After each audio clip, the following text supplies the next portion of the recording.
Start. Start.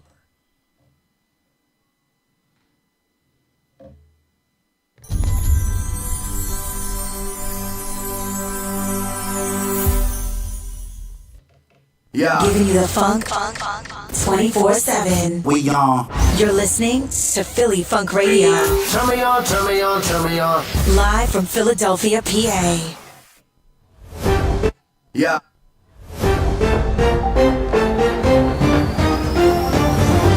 All right.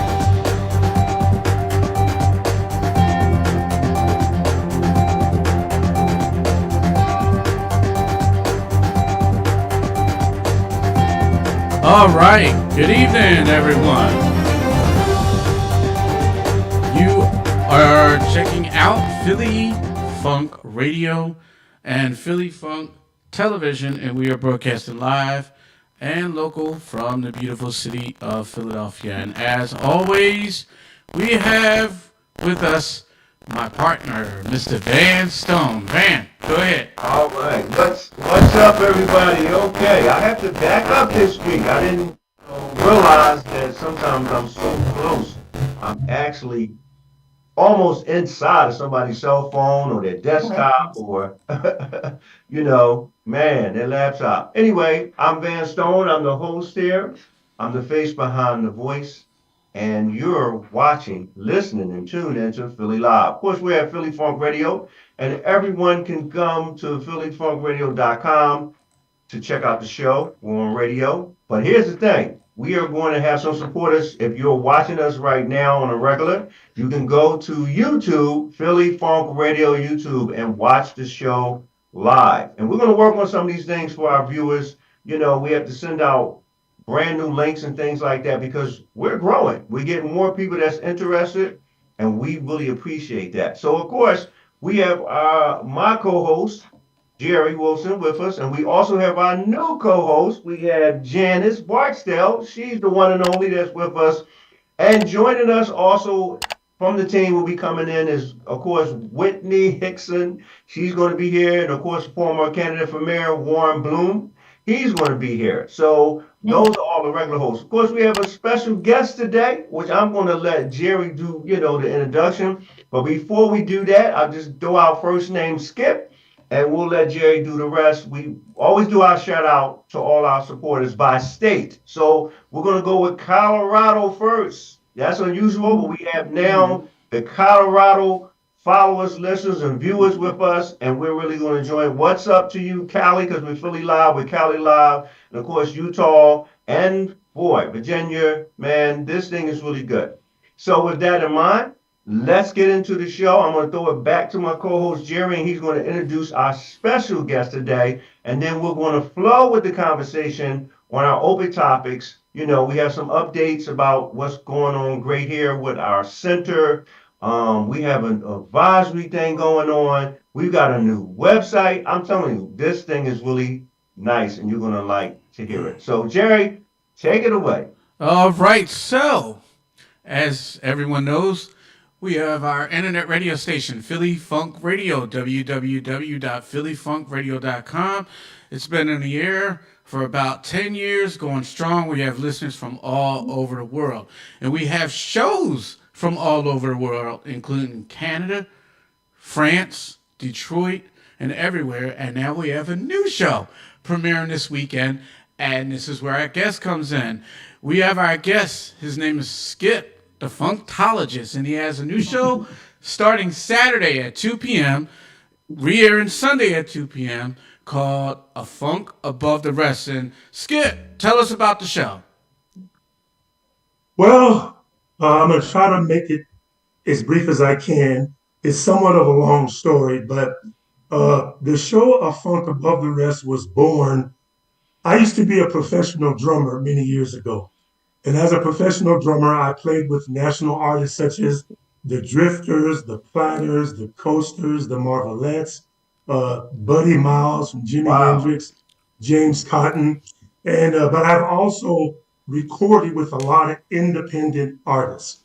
And because of me being I'm going to say the ambitious person that I am, when these independent recordings came out, I would go knocking on radio stations' doors trying to get airplay for our music.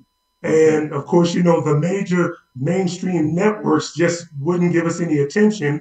And some of the smaller community type radio shows might give you a play here and there. But I just discovered that it was hard for independent artists to get airplay on major commercial radio networks. So as I would travel around, on the bus or whatever mode of transportation our group was traveling in, when the radio would get turned on, I started getting kind of bored with it because everything sounded the same.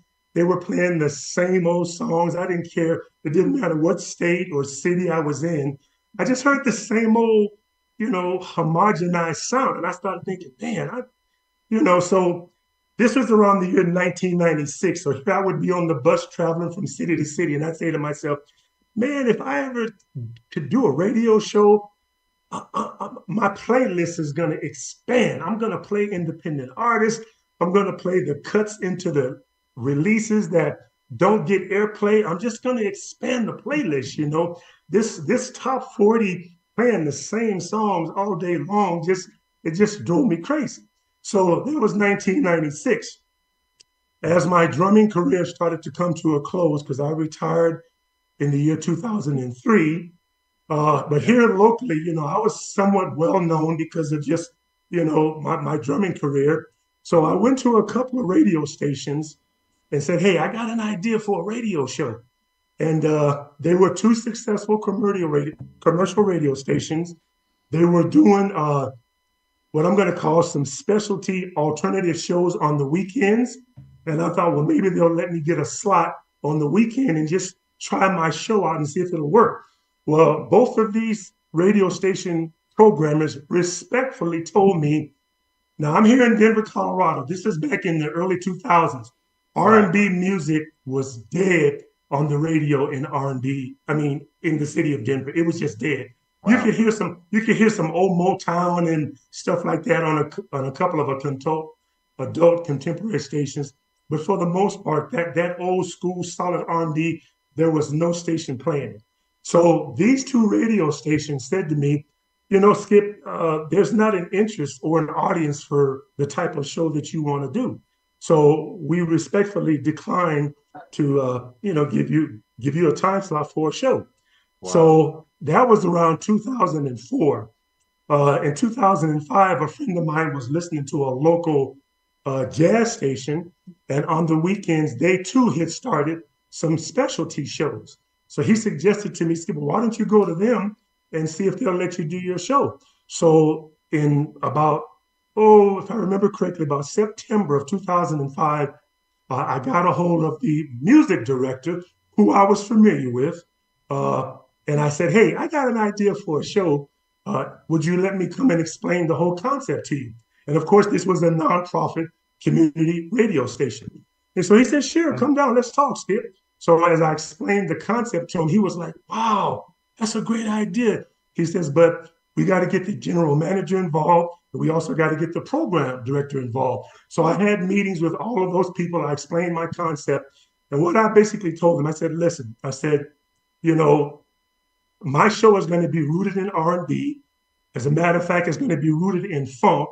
But I'm going to play, the gamut of R&B music. But my foundation will be in funk. And I said, but here's what I'm going to do. I'm going to play the music of independent artists more so than of the majors. Now, I'm going to play some major artists, but I'm going to incorporate a lot of independent music into the show. And they said, hey, sounds good to us. They said, let's see how it goes. So this was in September of 2005. They gave me the slot starting January of 2006. So the program director said, Skip, we got a slot for you. He said, you have to go on the air Saturday night at 11 o'clock because we got other shows before you, but you can go on at 11 o'clock and you can go on until 12. And, but that's the slot you got to take. And I said, till 12? I said, man, I'm going to just be getting my groove on after an hour. I said, I need more time than that. They said, well, you can go as long as you want, but you just got to start at 11. So I picked a slot from 11 to 1. So for 2 hours, I started playing my show. So what was interesting was the program director, with all due respect, he said, Skip, he said, it's going to take a little time for you to build an audience because he says the time slot that you have, the people that will want to listen to your music and your show, either they will be already in bed or they'll be out at the clubs. He said, Wow. so you won't, it's going to take you a while to build an audience. I said, I'm okay with that. Well, in 3 months, the phone was blowing off the hook. This show is the hottest thing that's hit Denver. You know what? Good. So that's how the show got started. And so what I would do is back in that time, CD Baby was still accepting a lot of independent artists' CDs. So what I would do, I would spend a lot of time going to CD Baby's new release section, particularly in the R&B section. And when I found something that I liked, I would email the artist and say, listen, I have a show on the #1 jazz station in Colorado, which it was at the time. And I says, I like your music and I want to play it, but here's my requirements. I need you to send me 3 CDs. Send one for me for my personal use. I want one for the station to have in their library, and I want one to give away on the air. So every time I would get new releases, I would hold contests and give away CDs on the air, and people were just thriving off that like you couldn't believe. I mean, the CDs would, every week I was giving away CDs. Wow. That's So basically, what ended up happening was all of those promoters, those artists, they were from all over the world. So when I would tell them I'm going to play their music on my show, they would in turn promote me by telling people on their social media and their websites, hey, my song is going to be played on A Funk Above the Rest coming out of USA, America. And man, my show just kept growing, and the audience is international now.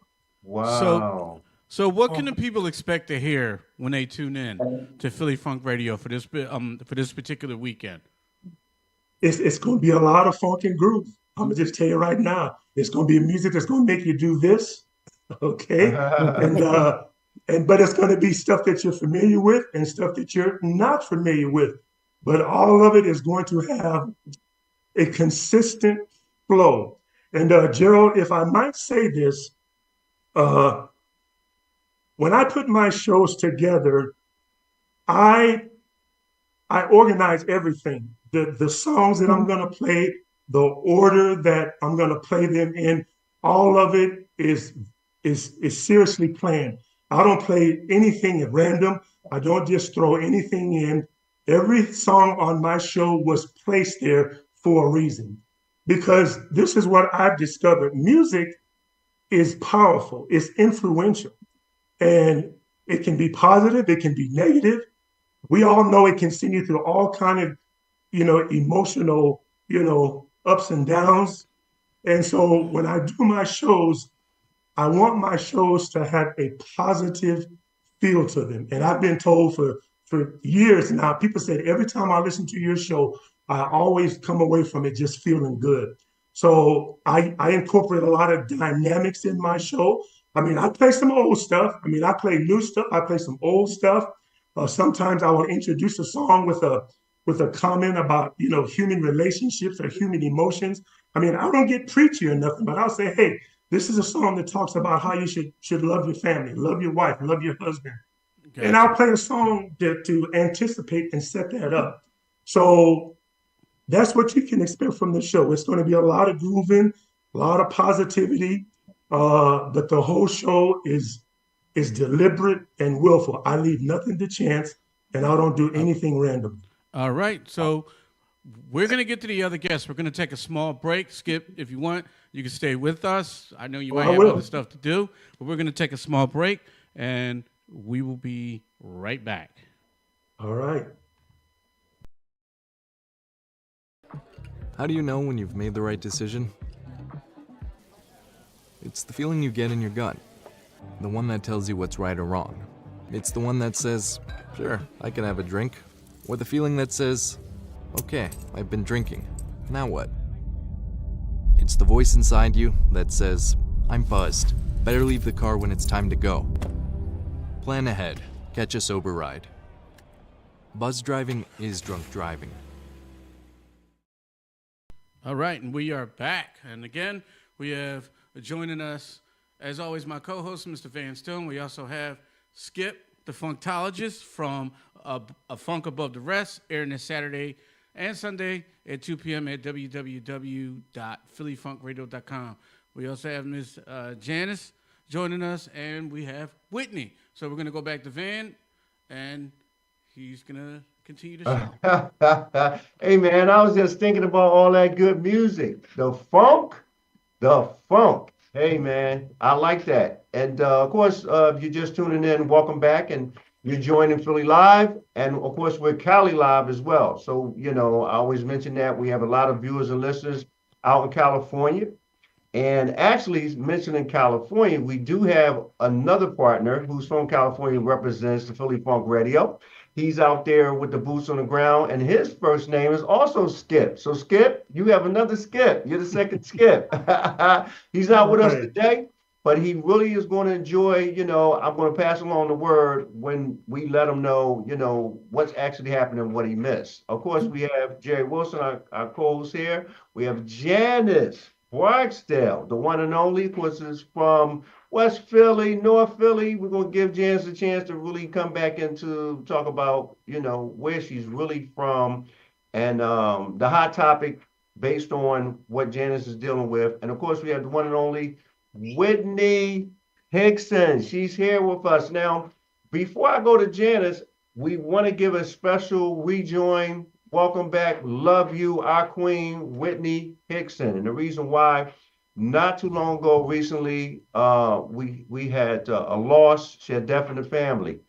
And that's really a very interesting experience. Here on the show, many of us, we've lost loved ones too.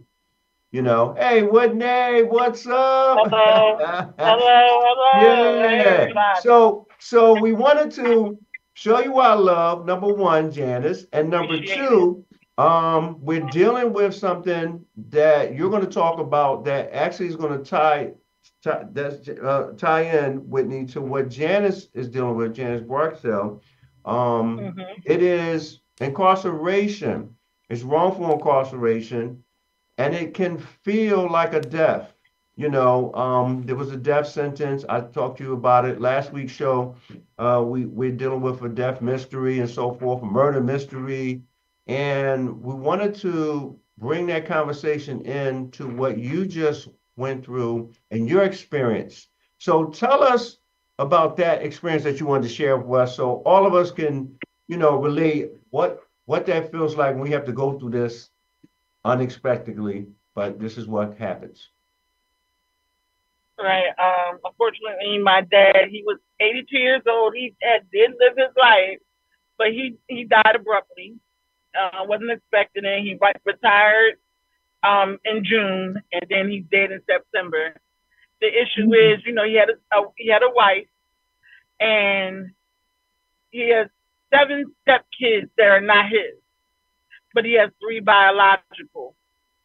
So basically, his wife and his kids, her kids, not his, her kids, are in her ear with a lot of things, especially when it came time to burying them and pulling the plug. Instead of giving him a week of being in the hospital to recuperate some way, they pulled the plug maybe 3 days after he was in there with a cardiac arrest, and they were checking his brain to see if he was having any seizures or mild stroke. But past all that, it's about family members sticking their fingers trying to get stuff, seeing what they get. And one thing about my dad, he took care of her kids, but he knew who his kids was. He knew he had 3 major kids. Like, he had two sons and a daughter. But they try to portray it as him having 10 kids. So now, when it comes to a life insurance policy, my stepmother kids' hands are reaching out. Instead of worrying about burying my father, they're worrying about when they will get the refund policy. Wow. And he's not even in the grave yet. Wow. And I can see that for now that he's in the ground, things are only going to get messier. Because, like I said, he died abruptly. He probably wasn't expecting to die 3 months after retiring from driving a truck for 40 plus years, over 40 years. And, but he did, unfortunately, but he didn't leave a will. And it's like a lot of controversy because we know the wife get everything. But some paperwork saying that the wife's not getting everything. It's supposed to be the wife splitting it up with his kids. So my oldest brother, I told him he's the voice of us. I'm letting him do whatever he wants to do.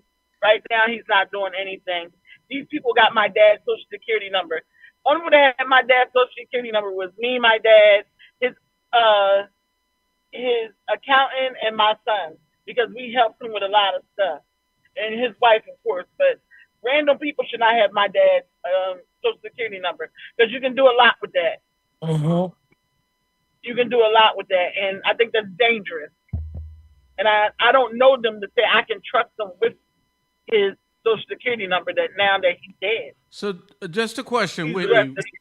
I have a question for you. When your dad passed, did you notify the Social Security Administration of his passing? I didn't. I'm sure his wife should have. Somebody should have, because my dad passed a couple of years ago, and I reported it to the Social Security Administration. Everyone, even the place that he had worked at, so they couldn't do anything with the Social Security number because once it's reported to Social Security, that Social Security number is locked. It's dead, basically. Okay. So, because okay. in my father's situation, not to get into it, but the people he had entrusted were still trying to use his ATM after he died. They were trying to use his debit card. So, yeah, make sure that's done if you want to, protect your father's name. Yeah, definitely. I definitely do. And it's right now, and I can see he's just gonna. I don't want nothing from my dad. I never needed anything. He gave me and my kids whatever he wanted. He spent time with us more than he spent time with them. And they try to portray it like it was bad, like he was never with us. I sent her over like 20 pictures, and she put 3 pictures of me, my dad, and my kids up. None of us all together. It was the worst obituary I've seen. If when it comes to a family member, when you don't want them to acknowledge that he had 3 kids.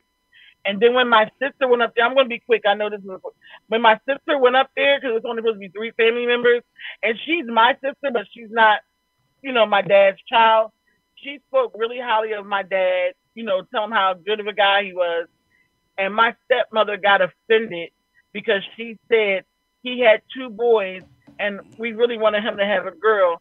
So he had my sister, and my stepmother was mad at her for saying that, to the point where she said that she was going to tell her to sit down at the funeral because she shouldn't have said that.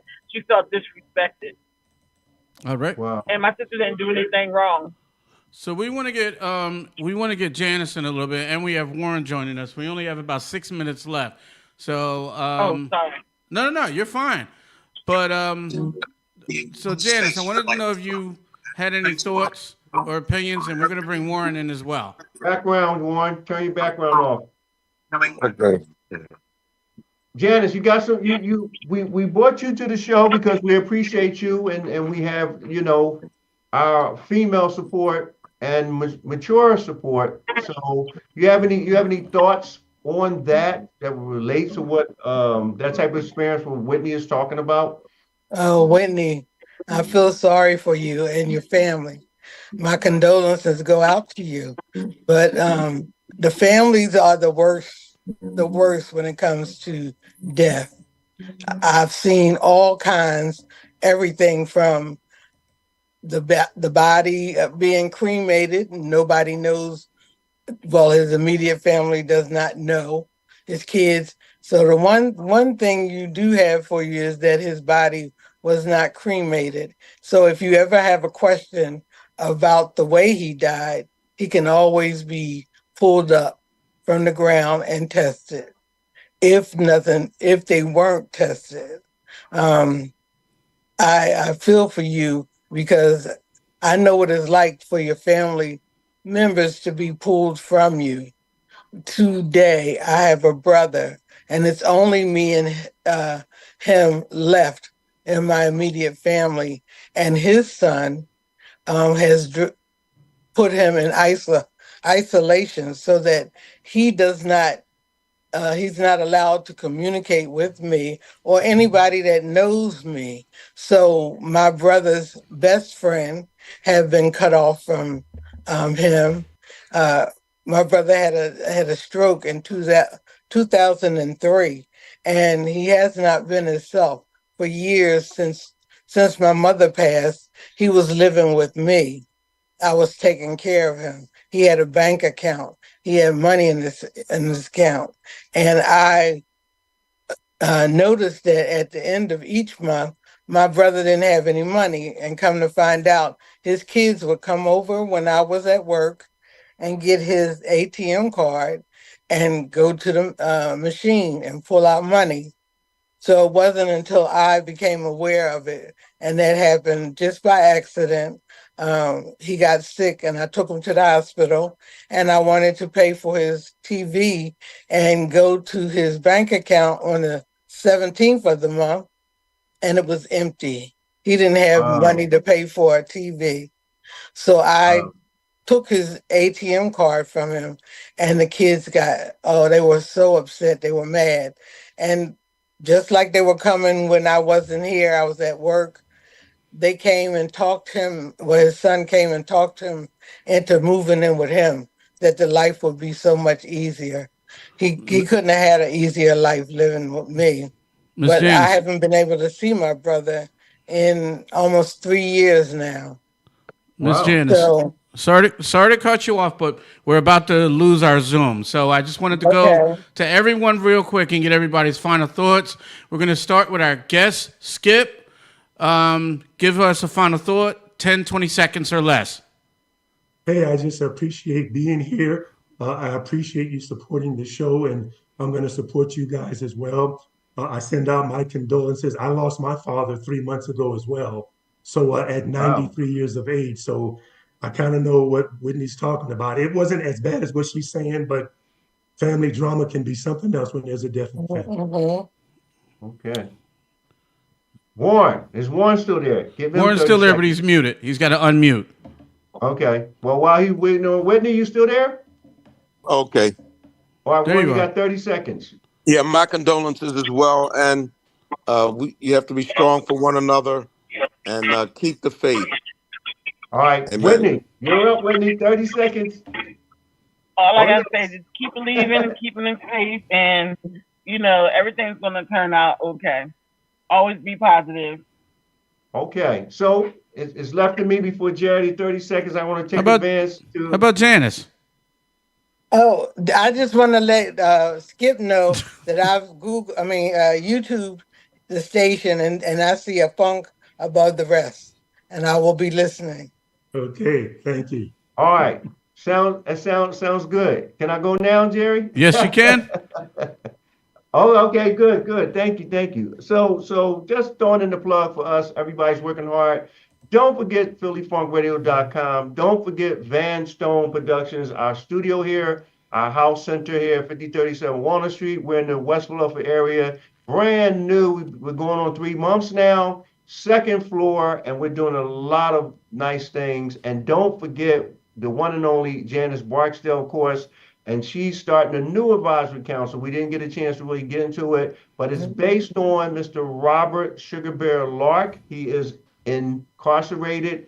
We're talking about more than jail. He's been there for, my goodness, 44 years. We're working on a whole program with an Innocent Project here in Philly and other things that's going on with the new website. We have a new website. We're going to throw that out to you as well, so you'll be able to really fill yourself up with great things. It's not just about the wrongfulness, but we got news, we've got bulletin, we've got exhibits, we've got movies, we got stuff for the youth, the teens. That's a nice website. We're giving all that credit to Janice Barksdale. And last but not least, of course, Whitney's, we love you. She is our chef. Don't forget that. She's our top cook. she's going to break it down, and I'm looking forward to Janice and Whitney. You two guys are going to come together and do some talking because we're still bringing in our investigation team, and it's about support, you know, right. and that's basically what this is. So let's see everybody next time. All right. Talk about 30 seconds, huh? Anyway. That was 30 seconds. Me, I would, of course, like to give a shout out to Skip. Thank you for joining me today. I would like to give a special shout out to Michael K of T-Rex Radio out there in Canada. He actually put us together. The A Funk Above the Rest also airs on T-Rex Radio, as well as One Media World in Detroit. I don't know why. My mind just went blank for a second. But thank you, everybody, for joining us. Thank you, special guest. And everyone, have a wonderful evening. All right. All right. We'll see everybody.